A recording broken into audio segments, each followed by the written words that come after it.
Before diving into this incredible story, remember to subscribe to the channel and turn on notifications. Here, every story has something to say, and you won't want to miss a single one. At a prestigious private school in New York, appearances and social background often dictate how students are treated. That morning, Amara Williams, a bright and polite 17-year-old girl, had just transferred to this institution renowned for educating the children of the wealthiest families in the country. Despite her elegant attire and impeccable attitude, some look at her with disdain because she is the only black student in her class. During a routine inspection, Mr. Henderson, the school principal, a proud and haughty man, causes Amara to be seen in the hallway, holding a state-of-the-art phone. He immediately accuses her of stealing the device from another white student, without even giving her a chance to speak. The words he spoke that day would profoundly affect the young girl. "Here, we don't tolerate intruders or liars. You have no place among children from good families." Humiliated in front of the entire class, Amara remains silent, tears welling in her eyes. What the principal doesn't know is that the phone he believes to be stolen was given to her by her father, the famous billionaire Elijah Williams, CEO of a financial empire and a philanthropist respected throughout the country. The following morning, sunlight filtered through the large glass windows of St. George Academy, a private school where reputation mattered more than education itself. The corridors smelled of expensive perfume and the discreet luxury of wealthy families. Amara, dressed in her impeccable uniform, walked calmly with her bag in hand. Despite her nervousness, she held her head high. Her father had always told her, "Never let anyone make you believe that you are worth less than them." But this statement was soon to be put to the test. As she was about to enter the classroom, a commotion broke out near the lockers. A white student, Chloe Matthews, the daughter of a wealthy investor, shouted, "My phone!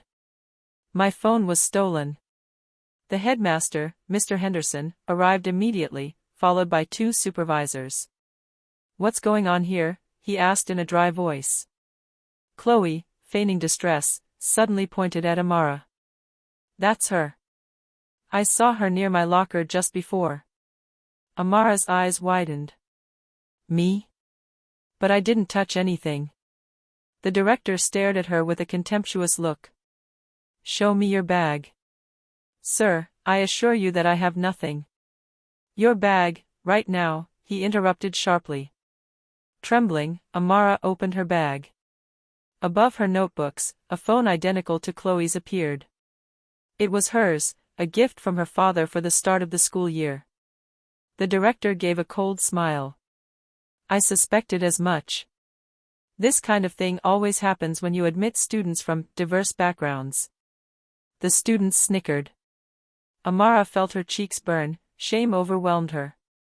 She wanted to speak, but her voice broke. "You are suspended for theft," Mr. Henderson said icily. "I will contact your parents to come and pick you up."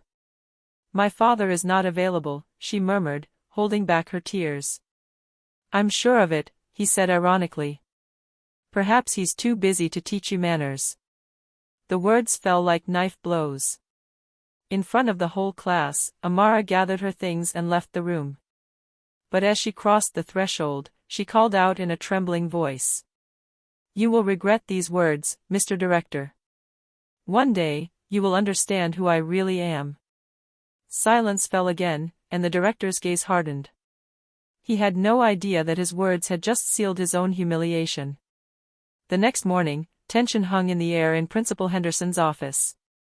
He absent-mindedly flipped through some files, trying to justify his disciplinary suspension in writing. The incident with Amara had caused quite a stir at the school. Some teachers were whispering that the principal had gone too far, while others silently agreed, too afraid to contradict him.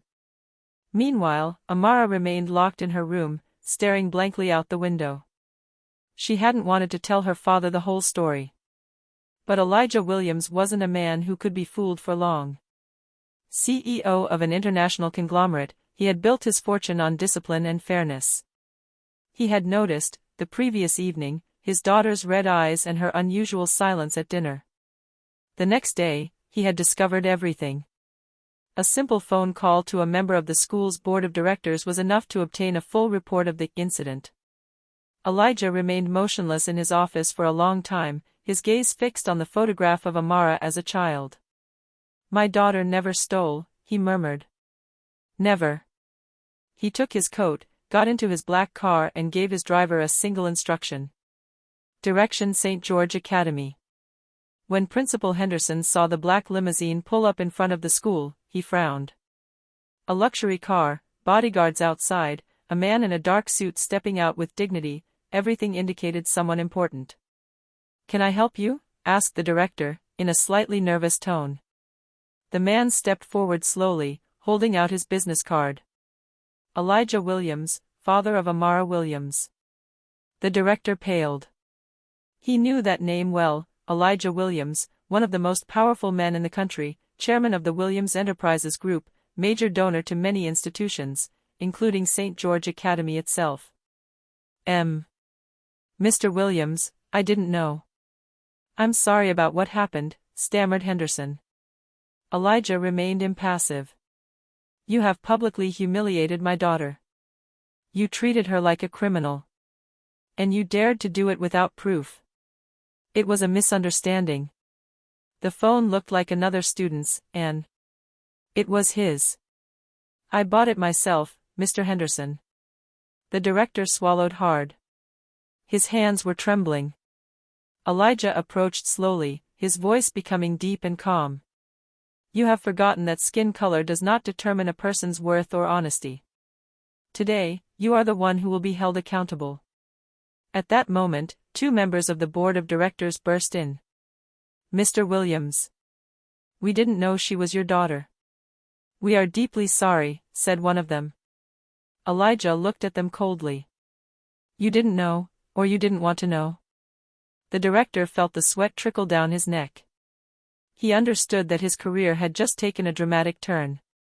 2 days later, an emergency meeting of the St. George Academy Board of Directors was called. The school board members, the lead teachers, and several parents were present. Amara's case had gone viral on social media, a student unjustly accused, publicly humiliated, then defended by her influential father. The school had to salvage its reputation. Director Henderson, pale-faced, nervously adjusted his tie.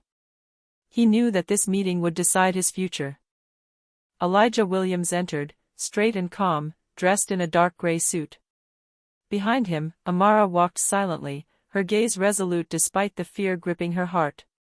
She had agreed to come, at her father's request, to tell her side of the story.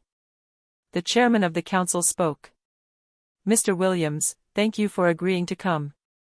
We want to get to the bottom of this regrettable situation."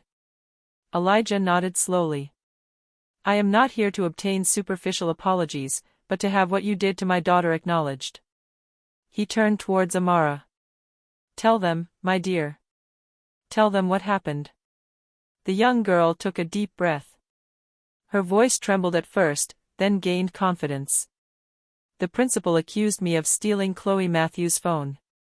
He forced me to open my bag in front of everyone. It was my own phone, a gift from my father. And when I tried to defend myself, he called me an intruder and said I had no business being at this school." Murmurs rippled through the room. The director's face froze. Elijah calmly took out a receipt and placed it on the table. "Here is the phone bill, purchased in my name." So there was no proof of theft, only prejudice. Silence total.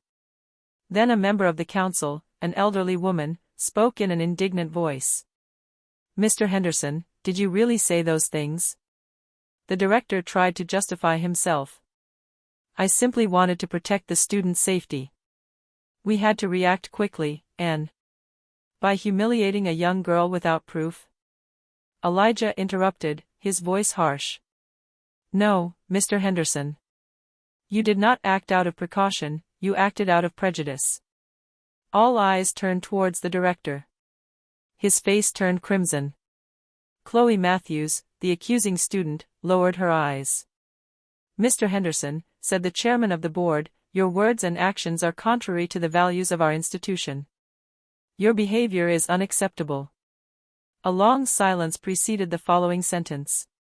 "You are relieved of your duties, with immediate effect." The director staggered. You can't. But it was too late. Security guards approached to ask him to leave the room. Elijah took his daughter's hand and added calmly, "I hope this lesson will serve you well, Mr. Henderson. The humiliation of an innocent person always ends up backfiring on the one who provokes it." Under the astonished gaze of everyone, he left the room, holding Amara against him. A wave of applause erupted behind them. A few weeks later, life at St. George Academy had changed completely. The scandal surrounding Amara's exclusion had shaken public opinion, and the press had seized upon the affair. Newspaper headlines read, "A private school principal was fired after a racist incident involving the daughter of a billionaire." But what surprised everyone was Elijah Williams' reaction. Instead of taking legal action against the school, he announced an unexpected project at a press conference. "I don't want to destroy this institution. I want to transform it. Starting today, I am creating the Amara Foundation, a scholarship program designed to provide free education to disadvantaged children, regardless of their background." The audience erupted in applause. Elijah continued, "The humiliation my daughter suffered must not remain a wound, but become a lesson. Education is not a privilege, it is a right." At school, Amara walked down the corridors, this time greeted by sincere smiles. Even those who had judged her at the beginning came to apologize. Chloe Matthews, ashamed, approached him one morning. "Amara, I'm sorry for what I did. I was afraid of you simply because you were different." Amara looked at her for a long time, then replied softly, "It is not me you should fear. It is what fear can drive you to become." The two girls eventually reconciled. On the day of the Amara Foundation's inauguration ceremony, the school welcomed dozens of new students from impoverished neighborhoods. Elijah and his daughter walked onto the stage, hand in hand. "Dad, do you think things will really change?" asked Amara, looking towards the crowd of children. "Yes, my daughter," he replied with a tender smile. "Because change always begins with someone who refuses to be silent." Applause erupted throughout the hall. The setting sun filtered through the windows, illuminating the faces of the new students. And as Amara watched this scene, she knew deep down that, despite the pain she had experienced, this ordeal had had meaning. She had transformed humiliation into hope. And injustice brought to light. Director humiliates and accuses a millionaire's daughter because he's black. Later, he